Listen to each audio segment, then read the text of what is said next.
Hello साथियों, आइए आज हम सभी लोग फिर से एक विज्ञान के शानदार टॉपिक के साथ मिलेंगे।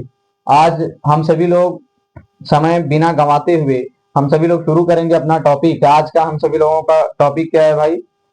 प्रकाश का परावर्तन। क्या टॉपिक है भाई? प्रकाश का परावर्तन। इस वीडियो में हम सभी लोग जानेंगे प्रकाश का परावर्तन और प्रकाश के परावर्तन के नियम। ठीक है, तो आइए चलिए हम सभी लोग चित्र की सहायता से समझ लेते हैं उसको, परिभाषा भी उसकी जानेंगे इस वीडियो में। ठीक है, आइए हम सभी लोगों का प्रश्न है भाई, प्रकाश का परावर्तन ना, प्रकाश का परावर्तन। ठीक है, परावर्तन। ठीक है भाई, प्रकाश का परावर्तन, reflection of reflection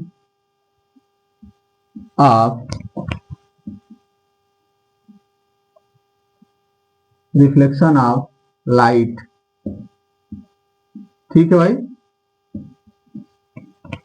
reflection of light. आइए आज हम सभी लोग प्रकाश के परावर्तन को चित्र के माध्यम से पहले समझ लेते हैं। पहले इसके बारे में कुछ बता देते हैं, हम आप सभी लोगों को परिचय करवा देते हैं। देखिए भाई, प्रकाश का परावर्तन, इसमें एक शब्द है रिफ्लेक्शन ऑफ लाइट। अब आप सभी लोगों को बता दें, इसमें एक शब्द है प्रकाश। प्रकाश क्या होती है भाई? प्रकाश एक प्रकार की ऊर्जा है। कैसी ऊर्जा है? तो प्रकाश ऐसी क्या बोला जाता है भाई? ऐसी ऊर्जा है जिससे हमें वस्तुएं दिखाई देती हैं। ठीक है, प्रकाश ऐसी ऊर्जा है जिससे हमें वस्तुएं दिखाई देती हैं। समझ गए कि नहीं? कोई चीज यदि हमें दिखाई दे रहा है, जैसे आप सभी लोगों को स्क्रीन पर ये वीडियो दिखाई दे रहा है, मैं दिखाई दे रहा हूँ, ये दिखाई दे रहा है, कुछ भी चीजें दिखाई दे रही है तो प्रकाश के कारण। अभी प्रकाश बंद कर दिया जाए तो क्या हो जाएगा? दिखाई देंगे नहीं ना। तो बस यही समझ लो कि प्रकाश एक प्रकार की ऊर्जा। कैसी ऊर्जा? तो वस्तुओं को दिखलाने वाली ऊर्जा। बस इतना जान लो। ठीक है, बाकी अभी हम लोगों को इसमें प्रकाश नहीं जानना है, प्रकाश के लिए अलग हम लोग पढ़ेंगे। हम लोगों को जानना है इसमें प्रकाश का परावर्तन। ठीक है, परावर्तन क्या होता है भाई? रिफ्लेक्शन। तो इसको हम लोग परिभाषित कर ले पहले। परावर्तन, परावर्तन, रिफ्लेक्शन।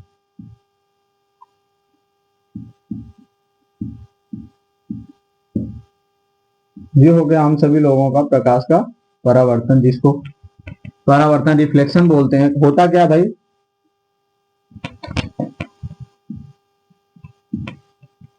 जब प्रकाश प्रकाश की किरण किसी चिकने तल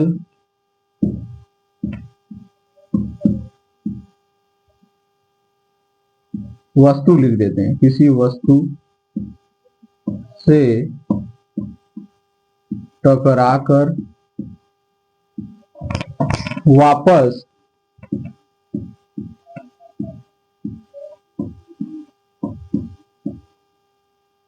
उसी दिशा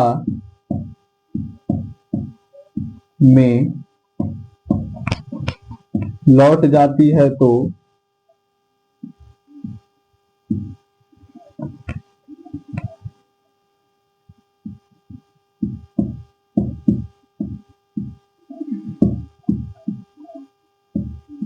तो उसे प्रकाश का परावर्तन कहते हैं, या सीधे सीधे लिख देते हैं परावर्तन कहते हैं। ठीक है, परावर्तन कहते हैं। ठीक है भाई, कहते हैं। जब प्रकाश की किरण किसी वस्तु से टकराकर वापस उसी दिशा में लौट जाती है तो उसे परावर्तन कहते हैं। ठीक है भाई, अब देखिए प्रकाश का परावर्तन क्या है भाई? यदि कोई प्रकाश की किरण आ रही है, ठीक है, जैसे कोई प्रकाश की किरण आ रही है और किसी वस्तु से, किसी भी वस्तु से या किसी तल से, या चिकने तल आप लोगों को मिलेगा, किसी चिकने तल से टकराकर उसी दिशा में लौट जाने की, वापस लौट जाने की घटना को क्या कहते हैं? प्रकाश का परावर्तन कहते हैं। ठीक है भाई, इसका हम लोग चित्र बना लेंगे। प्रकाश के परावर्तन का चित्र बनाएंगे हम लोग। क्या है भाई? ये हम लोग पहले बनाएंगे, कोई वस्तु बना लेते हैं। ठीक है, सॉरी, ऐसे करके कोई वस्तु ले लेते हैं। ठीक है, इसे चिकना तल भी आप कह सकते हैं, कोई वस्तु भी ले सकते हैं, मतलब कह सकते हैं। ठीक है भाई। अब देखो, ये देखो यहाँ क्या है, ये कोई बिंदु है, ठीक है। इसका नाम क्या है भाई? आपतन बिंदु। क्या नाम है इसका? आपतन बिंदु। क्या नाम है? आपतन बिंदु। ये जो बिंदु है भाई किसी वस्तु पर, इसका नाम क्या है? आपतन बिंदु। अब देखिए,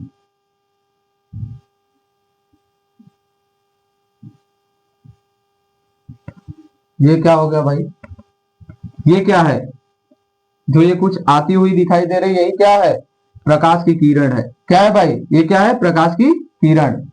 ठीक है ना? ये प्रकाश की किरण आ रही है। अब देखो, ये क्या है? ये जो है भाई, ये क्या है? ये जो अभी आपको दिखाई दे रहा कुछ ऐसे कांटे की तरह, लंबा सा, उसमें कांटे की तरह जुड़ा हुआ है, ये कोई वस्तु है, ठीक है। अब ये प्रकाश की किरण आकर के किसी वस्तु में टकराई, ठीक है भाई, तो क्या हो जाएगा? फिर उसी दिशा में लौट जाएगी, फिर वापस क्या हो जाएगी? ऐसे लौट जाएगी। अब देखिए ध्यान से, ये प्रकाश की किरण आई, इधर गई। आने वाली किरण को आपतित किरण कहते हैं। क्या कहते हैं भाई? आपतित किरण। आपतित किरण, ठीक है भाई। आने वाली किरण को आपतित किरण और जाने वाली किरण को परावर्तित किरण। परावर्तित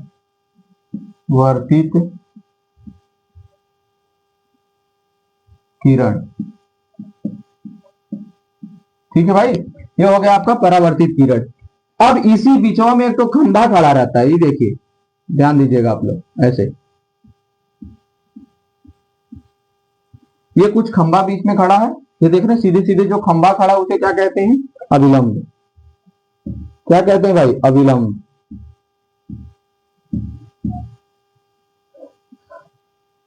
अभिलंब कहते हैं, ठीक है। ये हो गया आपका अभिलंब। ये जो सीधे सीधे डंडी दिखाई दे रही है, क्या है? अभिलंब, ठीक है भाई। अब देखिए, ये समझ में आया आप सभी लोगों को परिभाषा? जब प्रकाश की किरण किसी माध्यम से आती है, अब देखो ये किसी भी माध्यम से आ रहे हैं, ठीक है। मान लीजिए कि मैं फोकस ही लाइट ही जला रहा हूं, मान लीजिए इधर से हमने लाइट दिया, प्रकाश दिया, आ करके किसी बिंदु से टकराएगी, ठीक है। पहले किसी बिंदु पर टकराएगी, देख रहे हैं कि नहीं? वस्तु के किसी बिंदु पर टकराएगी, ऐसा थोड़ी कि चाहे जहां मनमाना टकरा रही, किसी बिंदु पर टकराएगी। तो जिस बिंदु पर आपतित किरण आकर टकराती है उसे आपतन बिंदु कहते हैं, ठीक है। आने वाली किरण को आपतित किरण, और जिस बिंदु पर टकराती है, आकर टकराती है, ठीक है, यहां देख रहे हैं टकरा रही है, जहां टकराती है उसे आपतन बिंदु कहते हैं। और टकराकर वापस जो किरण चली जाती है उसी माध्यम में, उसी दिशा में, उसे परावर्तित किरण कहते हैं, ठीक है। और देखो यहां आपतन बिंदु पर देख रहे हैं सीधा सीधा ये जो डंडा है, ध्यान दो, है जो सीधा सीधा डंडा है, इसे क्या कहते हैं भैया? अभिलंब कहते हैं, ठीक है। आपतन बिंदु के सीधे में जो ये डंडा आपको दिखाई दे रहा है, इसे अभिलंब कहते हैं, ठीक है। अब इसी में ध्यान दीजिए आप लोग, ये आपतित किरण जो होता है, आपतित किरण जितना अंश का कोण बना के आएगी, परावर्तित किरण उतना अंश का कोण बनाते हुए वापस चली जाएगी, ठीक है। अब देखो यहां पर अभिलंब और किसके बीच में? अभिलंब और आपतित किरण के बीच कोई कोण बनेगा, बन रहा है या नहीं बन रहा है? बन रहा है। जो कोण बनता है आपतित किरण और अभिलंब के बीच बनने वाले कोण को आपतन कोण कहते हैं। कौन सा कोण कहते हैं भाई? आपतन कोण, ठीक है, आपतन कोण, ठीक है। ये देख रहे हैं आप सभी लोग, आपतित किरण और अभिलंब के बीच बनने वाले कोण को क्या कहते हैं? आपतन कोण कहते हैं। इसे किससे दर्शाते हैं भाई? स्मॉल आई से, ठीक है। और इधर देखिए, अभिलंब और परावर्तित किरण के बीच में, यहां देखिए, अभिलंब और परावर्तित किरण के बीच में बनने वाले कोण को क्या कहते हैं? अब आप सभी लोग समझ गए होंगे, परावर्तन कोण। कौन सा कोण भाई? परावर्तन कोण, ठीक है। इसे किससे दर्शाते हैं भाई? तो स्मॉल आर से, ठीक है। इसे किससे दर्शाते हैं परावर्तन कोण को? तो स्मॉल आर से, ध्यान रखिएगा।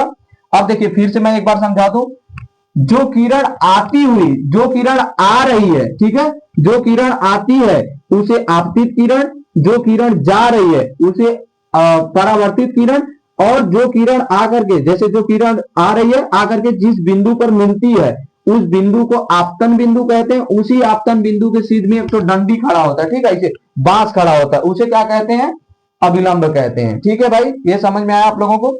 और आपतित किरण और इधर देखो अभिलंब के बीच में बनने वाले कोण को आपतन कोण कहते हैं, जिसे स्मॉल आई से दर्शाते हैं। और अभिलंब और परावर्तित किरण के बीच बनने वाले कोण को परावर्तन कोण कहते हैं, जिसे स्मॉल आर से दर्शाते हैं। ठीक है, अब एक चीज मैंने शुरुआत में बताया था, अभी बता रहा हूं, ये किरण आपतित किरण जितना अंश का कोण बनाती हुई आएगी उतना अंश के कोण बनाती हुई वापस चली जाएगी। ठीक है, ध्यान दीजिए आप सभी लोग। तो आपतित किरण मान लीजिए कि कितना अंश का कोण बनाते हुए आई, मान ला 45 अंश। कितना अंश भाई, 45 अंश।